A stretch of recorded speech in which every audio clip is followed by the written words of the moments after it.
हाँ, वो 4 पॉइंट। हाँ, डेफिनेशन के साथ।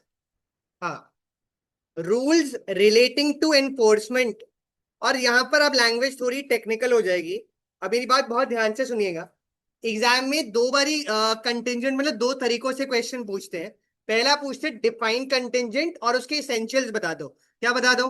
जो अभी हमने करा था। सेकंड होता है कि उसके रूल्स एक्सप्लेन कर दो। क्या एक्सप्लेन कर दो? रूल्स। और जो रूल्स के सेक्शंस है वो 32 से लेकर 36 में कवर्ड है। किस में कवर्ड है? 31 में क्या था? सिर्फ उसकी डेफिनेशन थी। और जो रूल्स है वो किस में? 32 से लेकर 36 में कवर्ड है। और पहला जो रूल है, आप ए करके हेडिंग दीजिएगा, ये पॉइंट कर कर। Enforcement of contracts contingent on an event happening.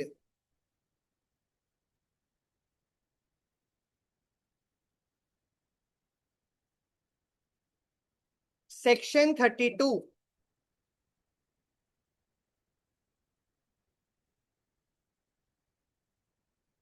क्या वो बोल रहे हैं? ये कॉन्ट्रैक्ट जो है किस पर डिपेंडेंट है? इवेंट के होने पर, ना होने पर। अच्छा, एग्जाम इसमें आप देखिएगा। देखते हैं, चलो ये लैंग्वेज कौन समझ पाता है। देखते हैं कौन बता पाएगा, फिर बात करेंगे।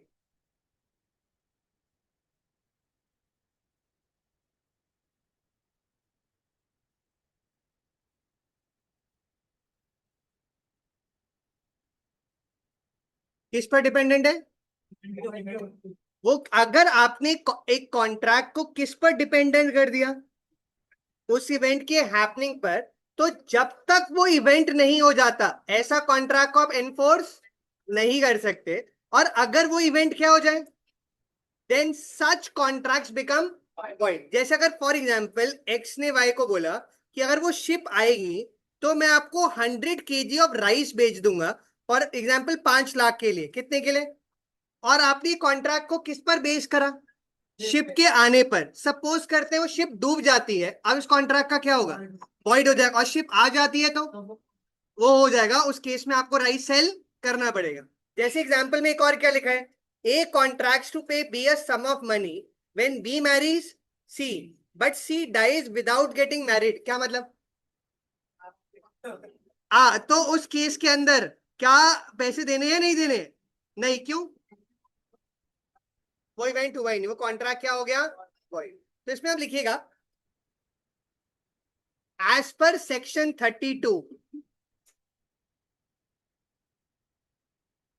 एज पर सेक्शन 32, एक एरो बना के फर्स्ट एरो में लिखिएगा वेयर अ कंटिंजेंट कॉन्ट्रैक्ट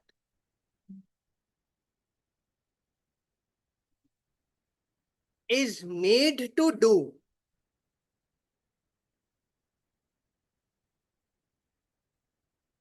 और not to do anything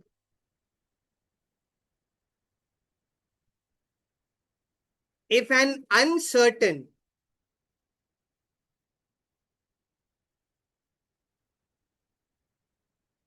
future event happens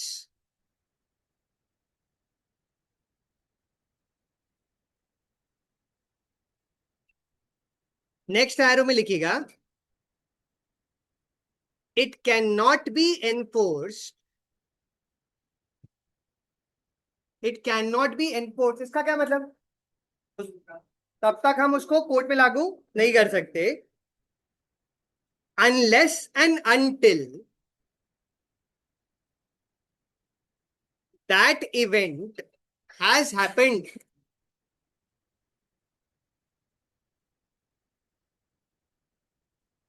has happened।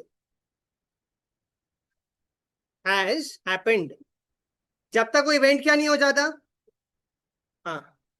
और नेक्स्ट लाइन में ये लाइन लिखनी है, कोई बताए क्या लिखा है जो मैंने मार्क करा? अगर इवेंट क्या हो जाएगा? इम्पॉसिबल, तो वो कॉन्ट्रैक्ट वॉइड हो जाता है। क्या हो जाता है? वॉइड। और एग्जाम्पल भी लिख देना थर्ड पॉइंट करने के बाद, फिर एग्जाम्पल।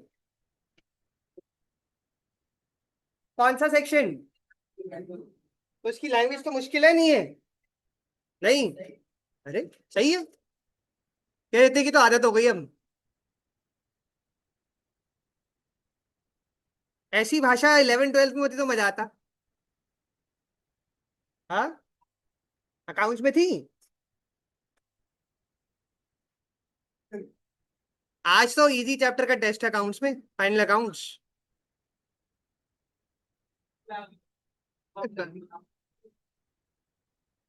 हाँ, एग्जाम्पल भी लिखने। मेरे पास तो आंसर की भी है। हाँ, क्यूआर। हाँ,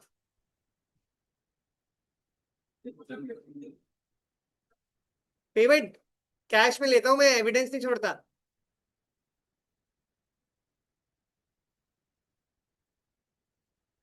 पर दोस्त दोस्त साथ में बैठे हो तो नंबर भी बराबर आते हैं, अलग अलग बिठाएंगे सबको। ऐसा ही है। हाँ, तभी तो बराबर भी आ रहे हैं ना तब भी।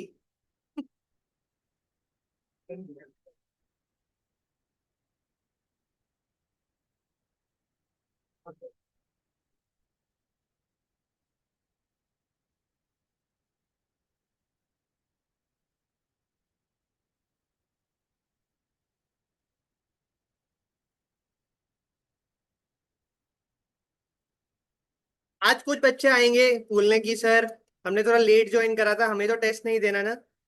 तो उसका जवाब है कि टेस्ट देना है, आप आना नहीं। ठीक है। हाँ, आपका टेस्ट है ट्यूसडे को। हाँ जी। उसके बाद अगली हेडिंग पे बी पॉइंट पे जाइएगा, और अब मुझे बताना ए और बी वाली हेडिंग में डिफरेंस क्या है। इस कॉन्ट्रैक्ट को हमने किस पर बेस करा? नॉट, वो किस पर बेस करा था? एग्जाम्पल अगर ये हो कि एक्स ने वाई को बोला कि मैं आपको 100 kg ऑफ राइस सेल कर दूंगा, अगर वो शिप नहीं आई तो किस पर बेस करा? शिप नहीं आई तो उस पर बेस करा। ये इवेंट के हैपनिंग पर बेस्ड है, नॉट हैपनिंग पर बेस्ड है? नॉट हैपनिंग पर, और हम इसको भी एक कंटिंजेंट कॉन्ट्रैक्ट मानेंगे। क्या मानेंगे? और कोई बताना इस लाइन का मतलब क्या है, वेयर से लेकर।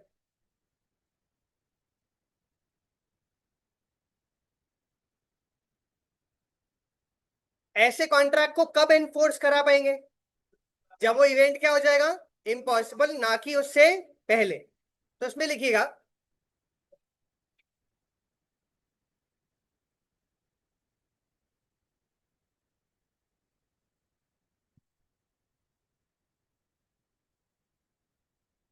हाँ जी, तो लिखिएगा एज पर सेक्शन 33।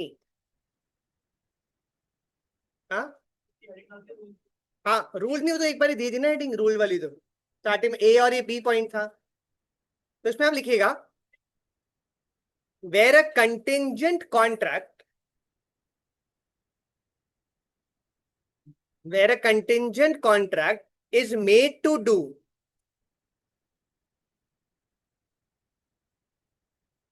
और not to do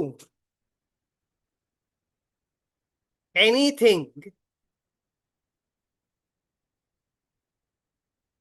if an uncertain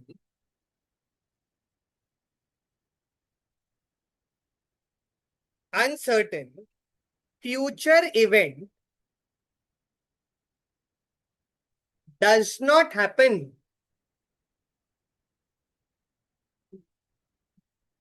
next line में यहां से यहां तक का लिख दीजिएगा, कोई मतलब बताना क्या लिखा है। वो तब तक एनफोर्स नहीं हो सकता जब तक वो इवेंट क्या ना हो जाए, इम्पॉसिबल ना हो जाए। 32 और 33 में फर्क क्या है? वो हैपनिंग पर डिपेंडेंट था, ये नॉट हैपनिंग पर डिपेंडेंट है।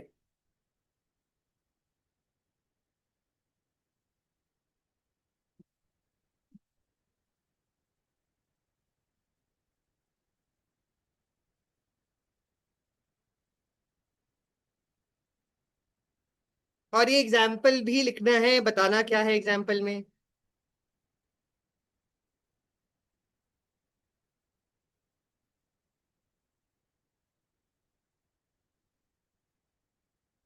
क्या एग्जाम्पल पे?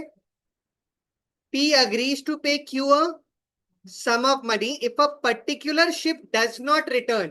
हैपनिंग पर बेस करा, नॉट हैपनिंग पर।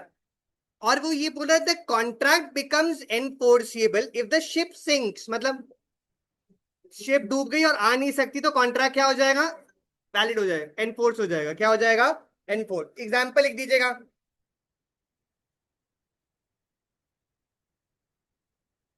और अगर शिप वापस आ गई तो वॉइड हो जाएगा। क्या हो जाएगा? वॉइड। एग्जाम्पल भी लिख दीजिएगा। सेक्शन कौन सा?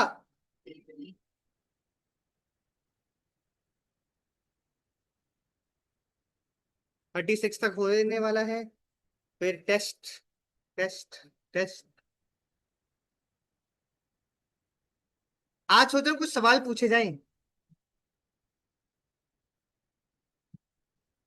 फिर जो जवाब दे ना दे देखते हैं कौन पढ़ रहा है।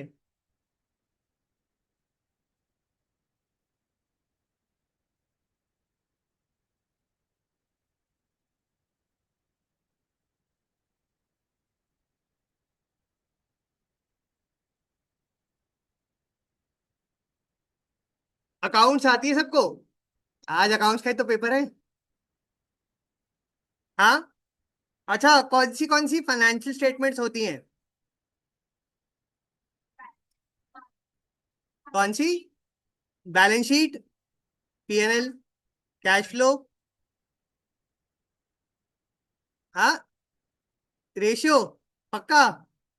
हमारे फ्यूचर सीए में बैठे हैं यहाँ पर, उनको फाइनेंशियल स्टेटमेंट नहीं पता है? हाँ। बस नोट्स टू अकाउंट्स। पक्का? हाँ। 5 फाइनेंशियल स्टेटमेंट्स होती हैं। कौन सी? गूगल करना नहीं है। लेजर। हाँ। इसका तो, इसकी रील बनानी चाहिए जवाब की। हाँ। आज ही बताए कौन सी 5? चलो ठीक है। आपने क्या बताया? PNL, balance sheet, cash flow और नोट्स टू अकाउंट्स होती है। और पांचवी होती है statement of change in equity. एक, हाँ यही बोल रहा था। हाँ। हाँ जी। हाँ अच्छा। चलो ठीक है, इतना तो बता दिया। अब देखते हैं दिवजोत से क्वेश्चन पूछ लेते हैं। फाइनेंशियल स्टेटमेंट्स आपने बात करी, पीएनएल की बात करी। पीएनएल के नीचे ब्रैकेट्स में कुछ लिखते हैं? क्या लिखते हैं?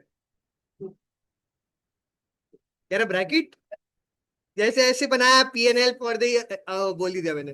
क्या लिखते हैं? फॉर द ईयर एंडेड लिखा जाता है। क्या लिखा उसका मतलब? क्या है मतलब लाइन का? पूरे साल में आपने कितना प्रॉफिट या लॉस है। बैलेंस शीट में क्या लिखते हैं? एस एट, वो क्या बताता है आपको? उस पर्टिकुलर डेट की। हाँ चलो एक और। अब सीएस वालों से पूछते हैं। ठीक है। हाँ। आप मुझे बताओ कौन सी फंडामेंटल अकाउंटिंग अजम्पशंस होती हैं? ये तो पढ़ा है सबने। नहीं वो मैं करा दूंगा। हाँ अब तो ये बताओ बताओ। हाँ बोल दो बस, मैं जवाब सुनना चाह रहा हूँ। Double entry system, fundamental accounting assumption, double entry. हाँ। हाँ जी। सीएस वालों से मेरा वो हट रहा है थोड़ा सा विश्वास। हाँ। आशीष जी बताना चाहेंगे? हाँ। फंडामेंटल अकाउंटिंग अजम्पशंस कौन सी होती है? और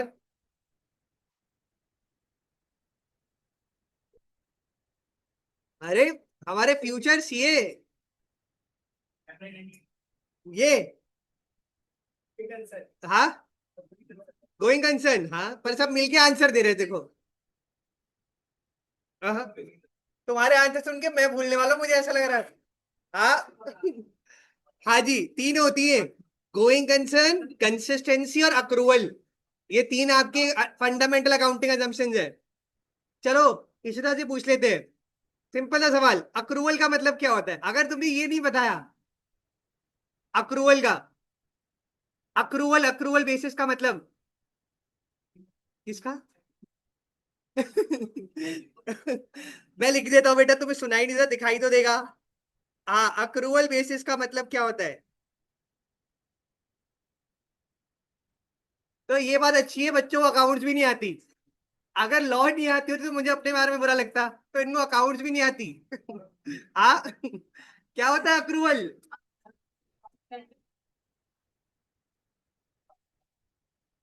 ये तो आप सारा नाम बता रहे हो, मुझे मतलब क्या होता है? ये बात है। होता क्या है? हाँ। अरे काम करने से पैसे, जो भी एक्चुअल खर्चे वर्चे हुए हैं वो सबको बुक कर रहे हैं, चाहे वो आगे के पीरियड के लिए भी जा रहे हैं। कैश एक्चुअली पे हुआ होता है। ये तुम सौरभ सर, तुम्हें फाइनल अकाउंट्स पढ़ा रहे हैं, तुम्हें ये सब नहीं आता? जिसमें वो अक्रूवल बेसिस होता है। भाई। भाई साहब। अच्छा। हाँ। मैं तो मतलब क्या ही वो हो गई, आज पता चल गया। बोर्ड्स का रिजल्ट अगर अकाउंट्स में नंबर कम आए तो समझ जाना। चलो ठीक है। एक और सवाल अब किससे पूछे? हाँ। ठीक है। देखने दो। जो अतरंगी जवाब दे सके उसको मैं ढूंढ रहा हूँ। चलो ठीक है। हाँ। कंसिस्टेंसी का मतलब क्या होता है?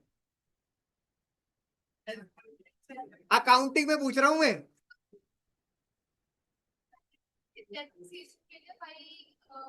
चलो एक आंसर तो सही दिया, हाँ तो ये वाला तो सही आंसर है।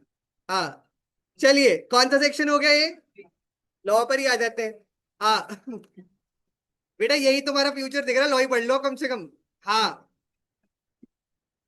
हाँ जी। उसके बाद अगली हेडिंग पर आना।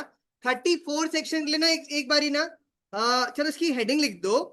और इसके लिए एक पेज छोड़ना पर, थोड़ा आगे चलेंगे पहले। ये छोटी सी हेडिंग देनी है। हाँ। बहुत छोटी सी हेडिंग है। ये सी पॉइंट है आपका। ए कौन सा था? हैपनिंग पर। बी किस पर था? अभी सी की हेडिंग देकर, हेडिंग देनी है, अभी हेडिंग है ये। हाँ। हाँ ये हेडिंग है। गोइंग कंसर्न बेसिस तो पता ही होगा। यक्ष से पूछते हैं, यक्ष गोइंग कंसर्न क्या होता है बेटा? अब ये आंसर अभी कुछ अलग आने वाला है।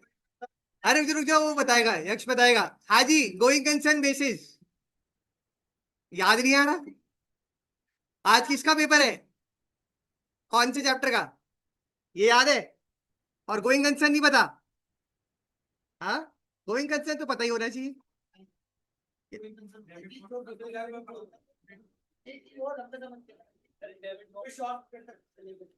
फोर्सिबल फ्यूचर तक चलता रहे, परपेचुअल सक्सेशन। हाँ।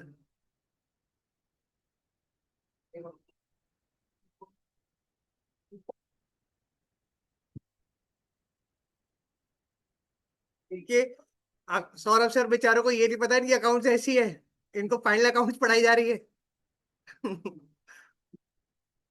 बोर्ड्स का रिजल्ट कब आएगा? हाँ। नंबर मुझे दिखाई दे रहे हैं। ये सब आपने 11 12 में पढ़ा होना चाहिए, जो मैंने पूछा। हाँ पढ़ा था। नहीं।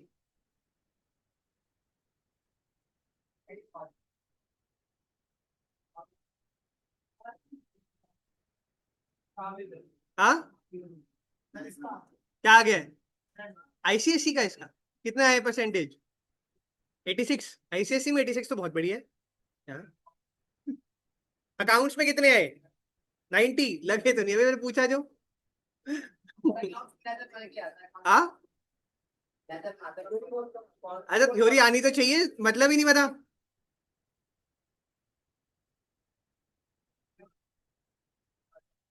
अच्छा। इसके लिए ना एक पेज छोड़ दीजिएगा, मतलब जहां पर ये हेडिंग दी है, इसको भी हम थोड़ी देर में करेंगे। अब उसके बाद आप डी पॉइंट लिखना। अभी तक नहीं लिखी हेडिंग?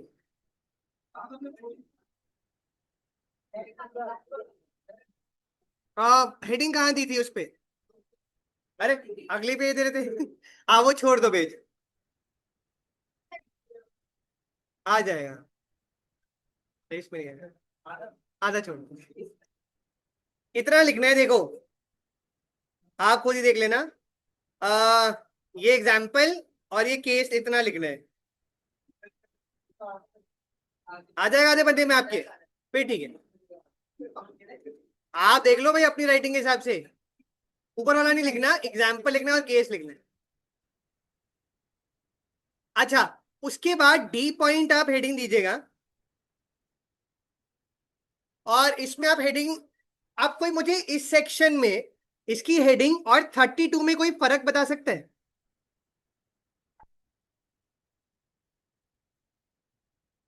हाँ, इसमें आपने दो चीजें कर दी। आपने इसमें हैपनिंग और क्या डाल दिया, फिक्स टाइम। जैसे अगर एक्स ने वाई को बोला, मेरी बात ध्यान से सुनना, कि अगर वो शिप 1 साल में आ गई तो कितने टाइम में आ गई, तो मैं आपको 100 kg ऑफ राइस बेच दूंगा 5 लाख रुपए का।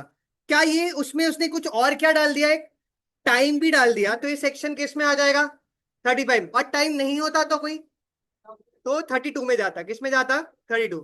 तो इसमें आप लिखिएगा, एज पर section 35,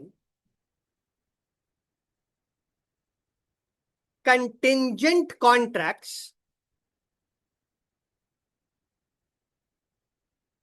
to do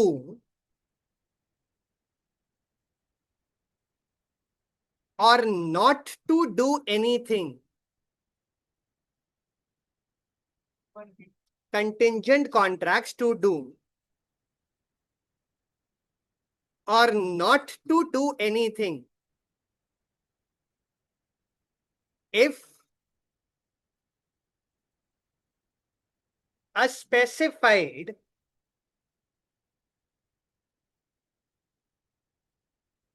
uncertain event happens within a fixed time,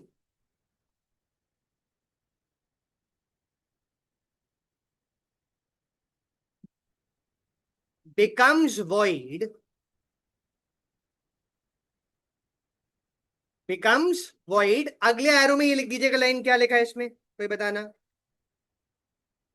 if at the expiry of the time fixed such event has not happen. इसका ये मतलब है कि अगर आपने कॉन्ट्रैक्ट कोई इवेंट की किस पे डिपेंडेंट करा, हैपनिंग पर, और उसमें क्या डाल दिया, टाइम, ऐसा कॉन्ट्रैक्ट वॉइड हो जाएगा अगर उस टाइम में काम नहीं होता है। तो क्या नहीं होता है, उस टाइम में काम। ये लिख दीजिएगा इफ से लेके अगले लाइन से।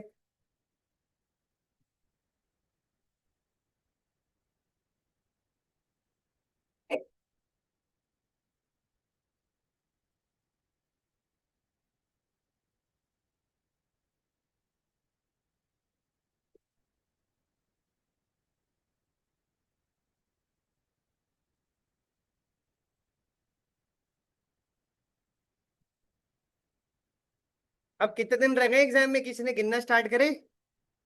नहीं, 21 दिन इस महीने के, उसके बाद जून के 30, 31 जुलाई के, 31 अगस्त के, कितने दिन है, गिन लो कितने हो गए, 92, 102, 112, 113 दिन एग्जाम। हाँ, हाँ, सिर्फ 113 दिन बाद पेपर। हाँ जी। उसके बाद आइएगा इस एग्जाम्पल के ऊपर, और कोई मुझे बताना एग्जाम्पल का मतलब। ए ने क्या प्रॉमिस करा बी को, एक sum of money if a certain ship returns within a year, the contract may be enforce if the ship return and it becomes void if the ship is burnt within the year। मतलब अगर ship जल जाए, डूब जाए, कुछ ऐसा हो जाएगा, तो कॉन्ट्रैक्ट क्या हो जाएगा, void।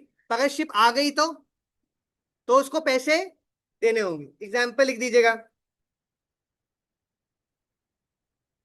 तो 32 और 35 में फर्क क्या हुआ, इसमें टाइम भी डाल दिया, 32 के अंदर टाइम नहीं था।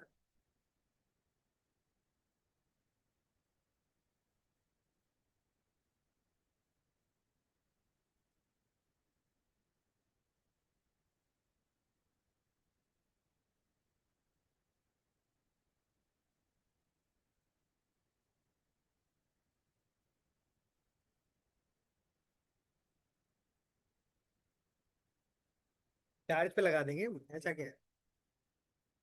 मैथ्स का सवाल पूछू कुछ अब। हाँ, इतने ज्यादा नंबर आए ना बच्चों के कि मेरे को पक्का लग रहा है चीटिंग तो हुई है। हाँ, क्या। नहीं तो इसका मतलब अगर कौन से का टेस्ट था, एपीजीपी का था। तो अगर मैं आईसीआई का मॉड्यूल खोल दूं और उसमें से सवाल पूछ लूं तो आप कर लोगे सवाल। बस वो चार्ज हट गया। आप मतलब नंबर आए हैं सबके, ठीक है।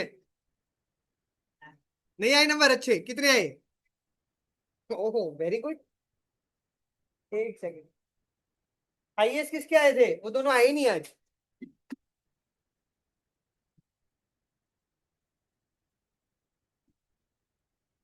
हाँ, या पूरा सबसे।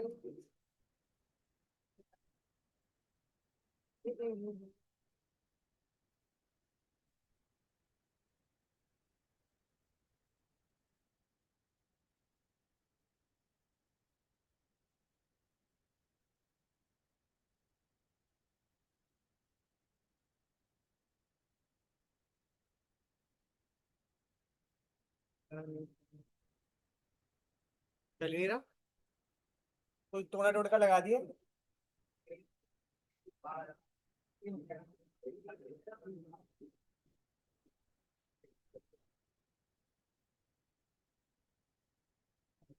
अब चल।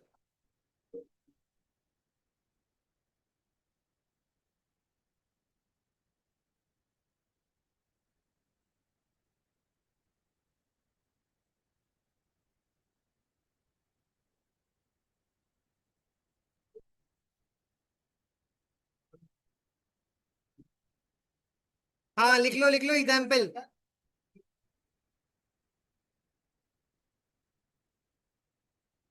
लिख दिया।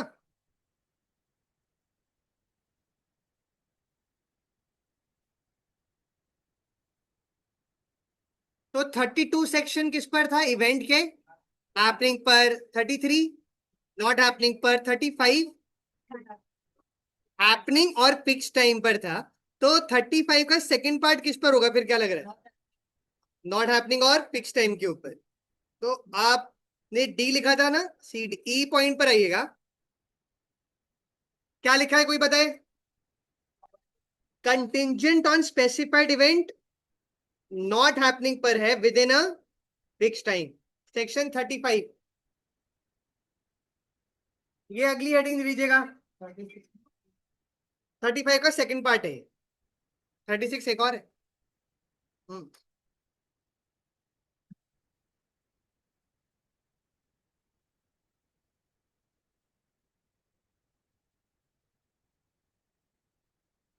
और इसमें आप लिखिएगा फर्स्ट एरो के अंदर, एज पर सेक्शन 35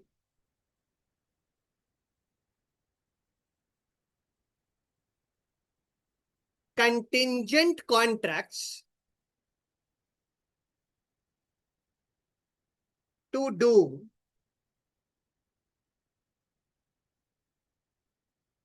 और not to do anything.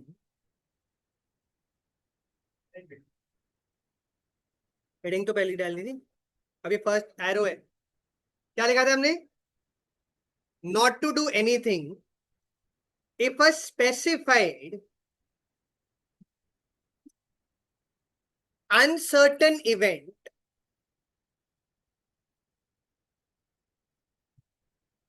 does not happen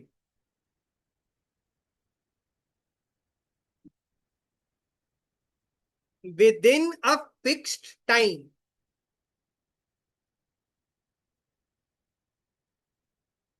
next arrow में लिखिएगा may be enforced by law, enforced by law when the fixed time has expired, fixed time has expired and such event has not happened,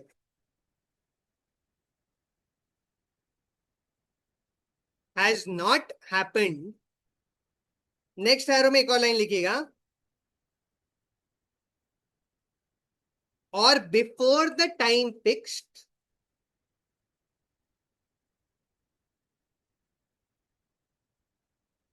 fixed has expired,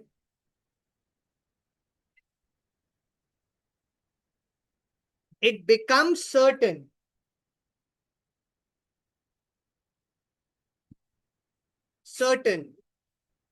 that such event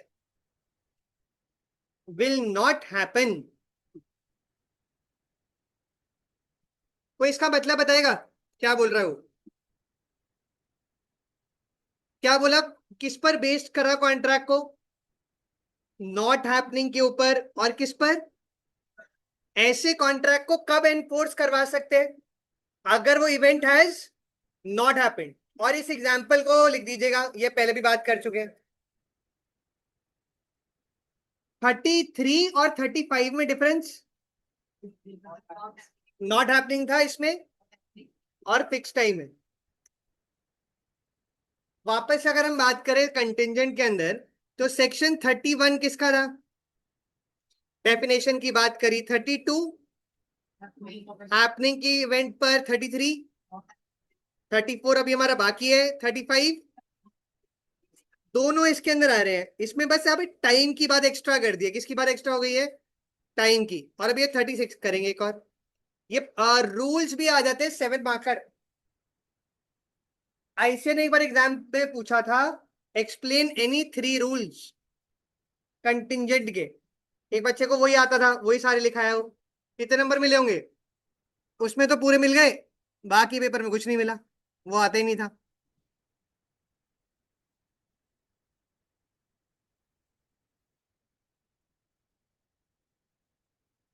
example लिख दीजिएगा।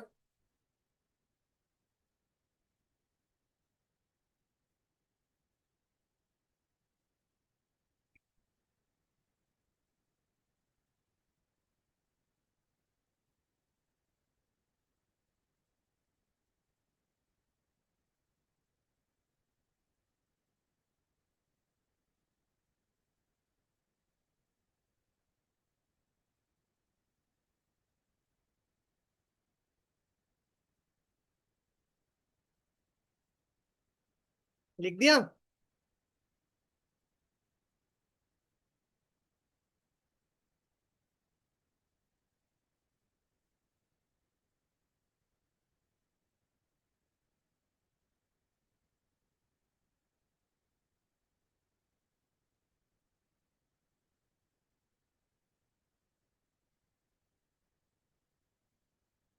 अभी तक हमने ई pointer लिखा था ना, और F पर आइएगा, contingent on an impossible event, section 36। अगला एफ पॉइंट,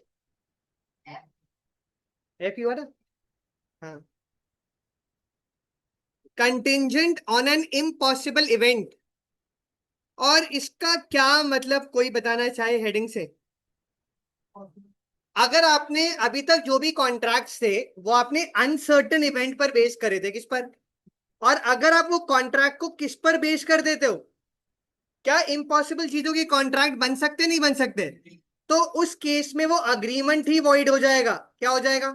अगर एक्स ने वाई को बोला कि मैं आपको 100 kg ऑफ राइस सेल कर दूंगा 5 लाख रुपए का, अगर फॉर एग्जाम्पल सन वेस्ट से उग जाएगा तो पॉसिबल है या नहीं? तो ये क्या होगा फिर? वॉइड एग्रीमेंट हो जाएगा। क्या हो जाएगा? अच्छा मेरी बात आप ध्यान से सुनना। 32, 33, 34, 35 जो भी सेक्शंस थे, वहां पर अगर आप पहला वर्ड देख रहे हो तो कंटिंजेंट कॉन्ट्रैक्ट लिखा था। क्या लिखा था? तो उसमें बोला था कॉन्ट्रैक्ट वैलिड होगा या फिर वॉइड होगा। यहां पर क्या वर्ड यूज करा? और उसने बोला अगर आपने कॉन्ट्रैक्ट को किस पर बेस कर दिया, इम्पॉसिबल इवेंट पर, तो वो अग्रीमेंट ही क्या हो जाएगा? वॉइड। इसका मतलब वो शुरू से गलत हो जाएगा। क्या हो जाएगा? शुरू से गलत हो जाएगा। ये लिख दीजिएगा पूरा, सेक्शन 36। और आपका टेस्ट तक का सिलेबस होने वाला है। ट्यूसडे होगा टेस्ट। 0 से नहीं 1 से। हाँ, मतलब 0 का भी स्कोप छोड़ रहे हो तुम नंबर आने का।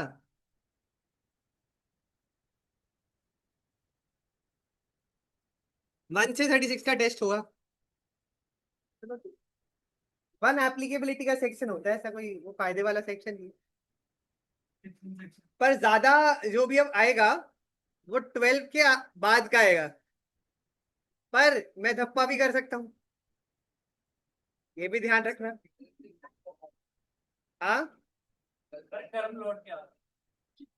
मेरे टीचर ने मेरे साथ वही करा था ना, तो मैं लौटा रहा हूँ।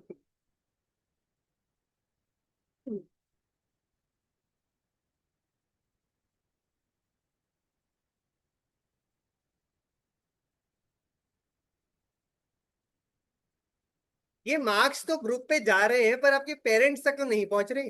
अच्छी बात। नहीं, मैं सोच रहा हूँ। नहीं नहीं नहीं नहीं, पेरेंट्स का भी एक ग्रुप बनाया जाए, सोचते हैं नंबर। हाँ। अच्छा, अनुराधा मैम को बोलता हूँ कि नंबर, मारपीट चालू हो जाती है दोनों के पीछे। लिख दिया। कौन सा सेक्शन है? और ये एग्जाम्पल अभी मैंने आपको दिया था।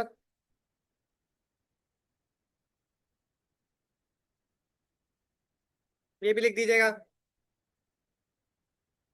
और टेस्ट तक का सिलेबस का एक सेक्शन बच गया बस, कौन सा?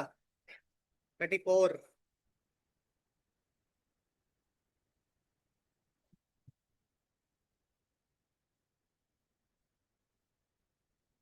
अगले वीक रोहित सर नहीं है ना, सर ने बोला है। सर ने बोला है ना। नहीं तो मैं कल एक्स्ट्रा क्लास लेने वाला था, अब नहीं लेता। वेंसडे फ्राइडे का टाइम है हमारे पास। कल ही को है। अच्छा, फिर आ ही रहे हो तो सुबह लॉ भी बुला लेता हूँ। 3 घंटे ही को है। कितने बजे? 10 से 1। 8 से 10 law. Good idea. What a good idea. Hello. हाँ जी।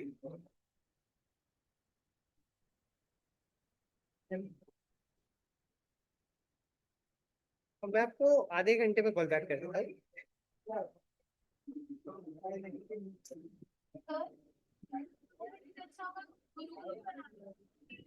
है ना? क्या आइडिया, ये मेरा पहले से बचपन से मैंने सोचा था ऐसा आइडिया। बना ले पक्का। हाँ, उसमें बड़ा मैं, मेरी पूरी प्लानिंग है उसकी। ऐसा करा करेंगे, बच्चों को सुबह 6 बजे उठाएंगे। ठीक है। हाँ, उधर ही रहेंगे, 6 बजे उठाएंगे। पहले आधे घंटा योगा एक्सरसाइज वगैरह होगी। हाँ। 7 बजे फिर पढ़ाई की क्लास स्टार्ट करेंगे। 7 से लेके 10 तक पहले पढ़ाई हो। फिर उसके बाद आधे घंटे का फिर उनको ब्रेक मिलेगा। हाँ। ठीक है, 11:30 से फिर 3:30 का पढ़ाई का सेशन। फिर लंच ब्रेक। पूरा सोचा हुआ, प्लान पूरा तैयार है मैडम। हाँ। ठीक है। हाँ। हाँ। कौन सी पार्टी? बीजेपी बताया तो था। शादी का लिए जो दुखी आदमी कौन पार्टी देता है बताओ। और क्या। हाँ जी। अब ये छोटी वाली हेडिंग वाले टॉपिक पर आइएगा जिसके लिए आपने जगह छोड़ी थी। 34 सेक्शन।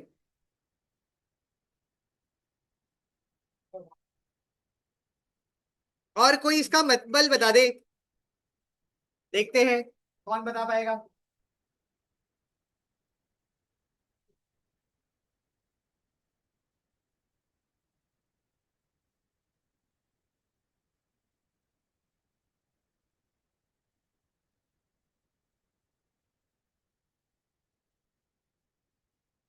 ये हेडिंग का मतलब बता दो।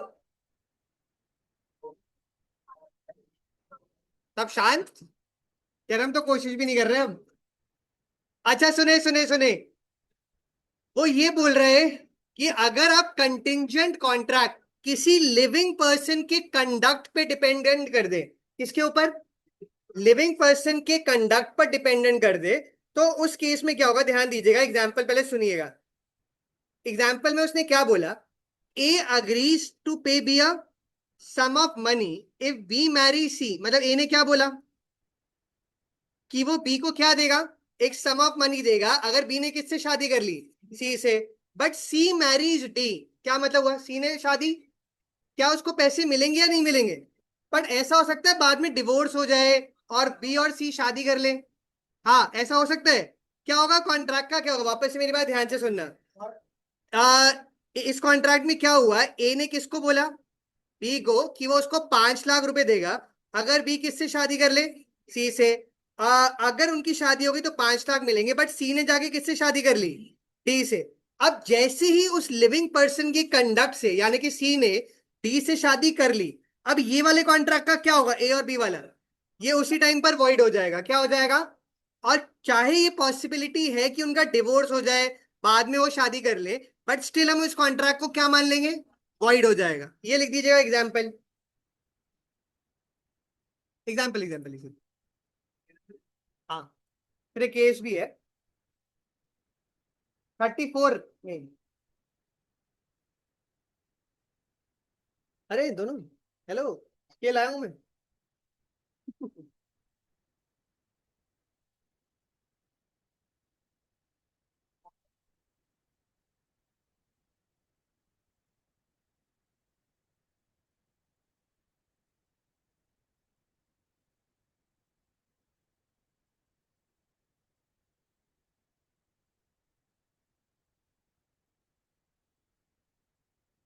हमारे रोहित सर कांग्रेस सपोर्टर है, अभी उन्होंने रील डाली कांग्रेस के सपोर्ट में। कौन कौन है इधर कांग्रेस सपोर्टर, कोई बताएगा नहीं, ये दो, वेरी गुड, कार्यकर्ता ही हैं। क्या है, अभी वोट देने की एज आई, 18 की हो गए, अब डालोगे पहली बारी वोट। हाँ, अब वोट आपका आएगा, दिल्ली के इलेक्शन तो नहीं, कब हुए थे, सेंट्रल के इलेक्शन में आएगा।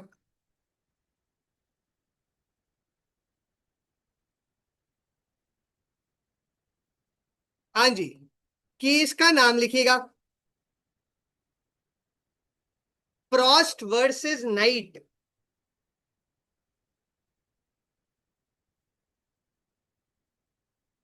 केस का नाम लिखिएगा Frost versus night,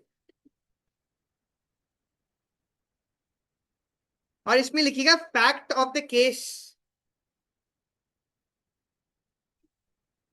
Frost versus night.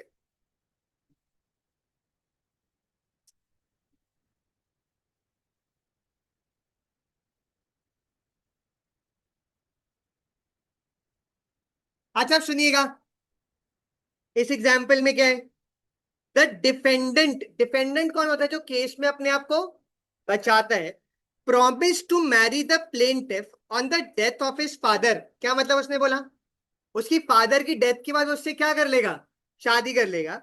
While the father was still alive he married another woman, क्या मतलब, अभी पापा की डेथ नहीं, उन्होंने शादी किसी और से कर ली, क्या होगा इस कॉन्ट्रैक्ट का, मतलब क्या डैमेजेस देने पड़ेंगे उसे या नहीं देने पड़ेंगे। अच्छा मेरी बात सुनना ध्यान से, मैं क्या बोल रहा हूँ, एक्स ने वाई को बोला कि वो उससे शादी कर लेगा on the death of his father, अब फादर की डेथ ही नहीं हुई थी, और उसने जाकर ए से शादी कर ली, किससे शादी कर ली, और ये लिखा था कॉन्ट्रैक्ट में अगर उसने ये चीज पूरी नहीं करी तो वो 5 लाख रुपए देगा, कितने रुपए देगा। अब उसने जैसी किसी और से शादी कर ली तो क्या वो ये बोल सकता है फादर की डेथ तक का वेट कर रहा हूँ, उसके बाद डिवोर्स ले लूंगा तब मैं आपसे शादी कर लूंगा, नहीं। अब क्या उसे डैमेजेस देने पड़ेंगे नहीं देने पड़ेंगे, डैमेजेस देने पड़ेंगे, तो इसमें आप लिखिएगा फैक्ट ऑफ द केस में पहला point, the defendant promise, fact fact of the case में पहला, the defendant promise to marry the plaintiff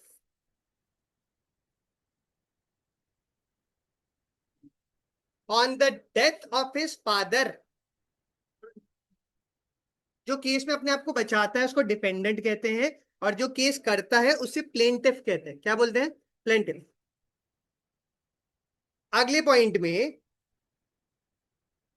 while the father was still alive, he married another woman.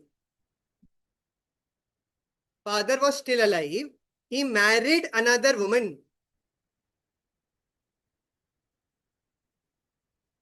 और फिर डिसीजन लिख दीजिएगा ये line, और कोई बताना क्या लिखा है।